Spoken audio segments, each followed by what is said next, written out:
Gojo Satoru has been one of the most popular characters in modern anime, and this comes off the back of his strength and honestly just sheer aura, because that's what people really care about these days. It's all about the aura. You know, he's got everything you need. For the guys who watch anime, he's cool, powerful, and then for the women who do watch anime, he's pretty and he's smooth. And you know, this is interchangeable in between. You can like Gojo for whatever reason you like Gojo, right? So within the world of JJK though, he is considered the strongest sorcerer of the modern day, and in my own personal opinion, I think he's the strongest overall. But a question has always been followed by this, right? It's always been asked if Gojo is the strongest due to his innate abilities, or is he the strongest because of how he uses these innate abilities, right? And even though this question has already been answered within the manga, some people are still confused about this answer, whether it's because one, they just haven't read the manga, or people have read the manga, which is majority of what I've seen, and they're just kind of oblivious to the fact that it was explained. So with today's video, I want to discuss why Gojo is the strongest sorcerer off the merit of his own hard work. Then for the second part of this video, I want to talk about how I think Gojo is the strongest sorcerer overall by discussing the Gojo versus Sukuna fight, right? So grab your food, you know, thank you guys so much for the support that you've been showing me. Still trying to hit 1,000 subs by the end of the month. We're gonna get there. And you know, with all out the way, let's get it done. Now, as we begin this video, I do want to give you a warning that there will be manga spoilers, and if somehow you haven't been spoiled on JJK in 2026, bro, shout out to you. You living under a rock, and I want to move there with you, bro, because what the hell? But please just put this video on mute, let it play in the background so I can at least earn some watch time hours. I love you guys. Let's get to it. But with that warning out the way, I'd like to begin this video by discussing Gojo's younger years and why people often argue that his abilities alone are what make him so strong, right? Now, upon his birth, the entire Jujutsu world had to rebalance itself to ensure fairness, meaning that Gojo Satoru's birth caused the emergence of even more powerful cursed spirits all throughout Japan. It also sent all the sorcerers who were using their abilities to commit crimes into retirement. Keep in mind, all this happened off his birth alone. So I understand people, you know, if you hear this in isolation and just didn't really watch or read further into the series, I understand why you'd think, you know, his abilities are just what makes him who he is. But to debunk this, I want to talk about Gege Akutami's favorite boyfriend, the man, the myth himself, Toji Fushiguro. So in the hidden inventory arc, we see a teenage Gojo who isn't in full control of his limitless or six eyes by this point. And this isn't to say that they are not just already powerful techniques to have in their own right, because by the time he was in high school, he was already a grade 1 sorcerer. Now, for reference, Todo and Nanami are grade 1 sorcerers and essentially have complete control over their cursed techniques. Now, keep in mind the gap between someone like an adult Gojo who's a special grade sorcerer and somebody like Nanami, to give you an idea of how much just growing Gojo had left to do. But back on topic, you know, Toji knew Gojo's base kit because the Gojo clan wasn't exactly secretive about their innate techniques, which is just, all right, bro, cool, you know, flex it, whatever. I think the only thing that people didn't know about was a hollow purple, but that's just because it was so rare even within the Gojo clan itself, you know, but whatever. So Toji's entire plan was to essentially just wear Gojo down by having him use his six eyes perpetually, which would put a strain on his brain, of course.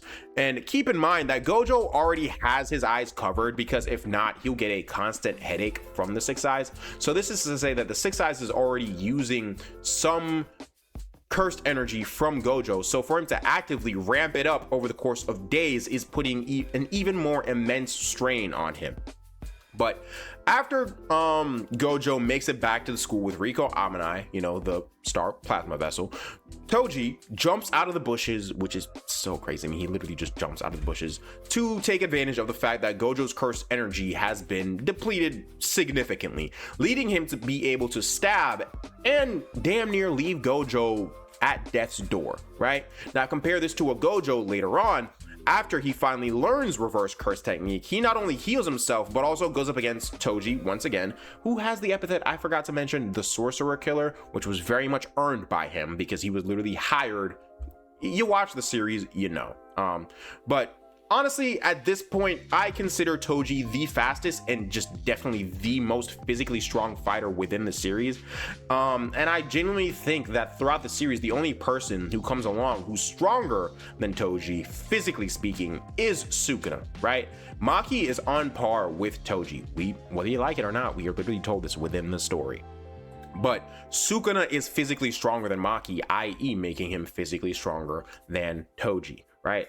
And Toji was the boogeyman back then. Like, Toji is, one, he's the curse of the Zenin, and two, he's just, again, the Sorcerer Killer. So, you know, he's like, everybody kind of knows about, people in the Jujutsu Society know about Toji.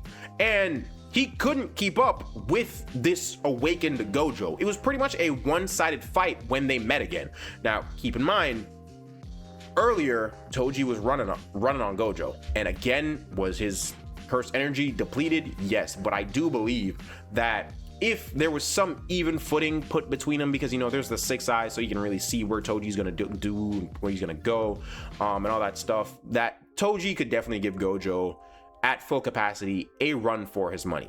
But Gojo was not only able to heal his wound, but also his brain, meaning that he was fresh for the fight, right? Now, while Toji had just fought Gojo and Geto earlier that day, he wasn't physically or mentally exhausted in any way, which is the only thing that would put him at a disadvantage, because again, he has no curse technique to be drained or curse energy to drain. And after this fight, after, you know, Hollow Purple, Toji gets out the, you know, he's gone, dead. We spend the rest of the flashback seeing Gojo perfecting his abilities. You know, he learned to apply constant RCT to his brain so that he could keep the 6 eyes and the Limitless running at full capacity constantly, which in itself would be an immense drain for any other sorcerer throughout the series, right? Gojo is constantly, I mean, no, the Limitless is essentially automated right now, because we see him throwing it and it's selectively choosing what to let in, what not to let in, and that is automated. And all this is to set up a comparison with adult Gojo. You know, when we see him as an adult, we see that absolutely no sorcerer or curse can keep up with Gojo. So much so that he can basically do whatever he wants in Jujutsu Society, because the Jujutsu higher-ups hate him because Gojo doesn't agree with the way that they run Jujutsu Society, but they can't do anything to kill him. They can't do anything. Like Gojo, he does, and he can kill all the higher-ups, and they can do nothing about it, right? But the next special grade sorcerers in this series are Yuta and Yuki. And while I love Yuta, he's my favorite character, and Yuki, love her down too. She's just super cool. She's just, you know, she's just so dope. I love Yuki. They are not touching Gojo. They're just not.